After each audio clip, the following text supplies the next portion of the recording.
আসসালামু আলাইকুম এভরিওয়ান। আজকে আপনাদেরকে আমি ভর্তা করে দেখাবো।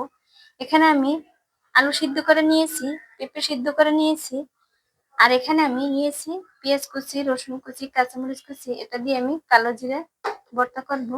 আর এখানে আমি আলু আর পেঁপের জন্য এখানে পেঁয়াজ কুচি নিয়েছি, কাঁচামরিচ কুচি নিয়েছি, আর এখানে আমি নিয়েছি ধনিয়া পাতা, আর নিয়েছি পেঁয়াজ কুচি, শুকনো মরিচ, আর এখানে আমি নিয়েছি একটা ডিম। এখানে আমি 5 রকমের ভর্তা করব। এখন এগুলো ভেজে নেব। প্রথমে আমি একটা কড়াই বসিয়ে দিয়েছি আর দিয়ে দিচ্ছি আমি সরিষার তেল। দেখুন সরিষার তেল। এবার প্রথমে আমি পেঁয়াজ আর কাঁচামরিচ ভেজে নেব আলু ভর্তা আর পেঁপের জন্য। এটাকে আমি একটু ভেজে নেব।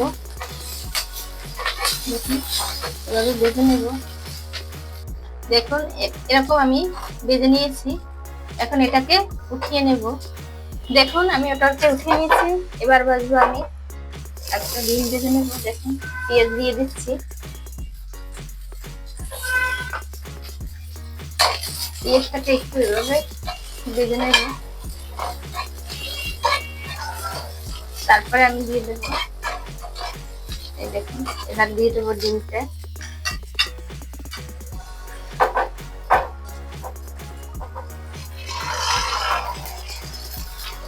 ডিম দিয়ে দিচ্ছি। এবার দিয়ে দেবো একটু লবণ, আর দিয়ে দেবো কাঁচামরিচ।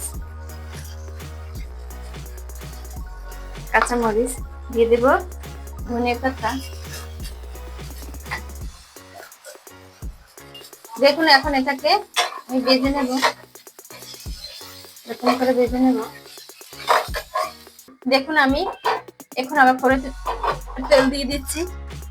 এবার দিয়ে দেবো আমি রসুন কুচি, পেঁয়াজ কুচি, কাঁচামরিচ কুচি। এবার এখন এটাকে একটু আমি অল্প লালচা করে ভেজে নেব। এরকম আপনারা ভেজে ভর্তা করলে পেঁয়াজ কাঁচামরিচ ভেজে ভর্তা করলে ভর্তাটা নষ্ট হয় না। আপনি 12 ঘন্টা আপনি কিছু হবে না। কাঁচা পেঁয়াজ দিয়ে ভর্তা করলে নষ্ট হয়ে যায়। আর এটা খেতে অনেক স্বাদ। দেখুন ভেজে হয়ে গিয়েছে। এবার আমি দিয়ে দেবো কালো জিরা। এখন কালো জিরা দিয়ে দিচ্ছি। এবার এটাকে অল্প একটু ভেজে নেব। প্রথমে আমি দেখুন লবণ আর এই যে কালো জিরা পেঁয়াজ রসুন একটু মশমশা ভাজা হয়েছে।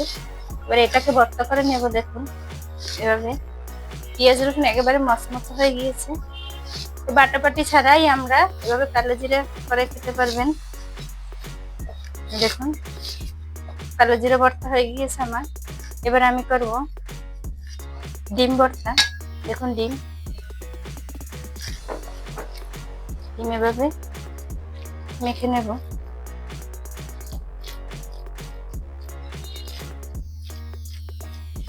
দেখুন পেঁয়াজ রসুন আমি একবারে ভেজে নিয়েছিলাম। এখন ভাগ করে নিলাম। এই আলু ভর্তার জন্য নিলাম অর্ধেক। এবার আমি আলু ভর্তা করে নেব। নিলাম পরিমাণ মতো লবণ। লবণটা দিয়ে এভাবে মেখে দেব। আলু ভর্তা এভাবে আস্ত না থাকে, এভাবে ভালোভাবে পিষিয়ে আলু ভর্তা করলে ভর্তাটা খেতে ভালো হয়। এখানে দেখুন আমি সরিষার তেল দিয়ে ভেজে নিচ্ছি, তাই আর তেল দেওয়া লাগবে না। হয়ে গেছে আমার আলু ভর্তা। দেখুন এবার করবো আমি পেঁপে ভর্তা। পেঁপেও আমি এভাবে সিদ্ধ করে নিয়েছি। দিয়ে দিলাম পরিমাণ মতো লবণ নিলাম। লবণ নিয়ে আর আমি এই পেঁয়াজ কাঁচামরিচ দিয়ে এভাবে মেখে নেব।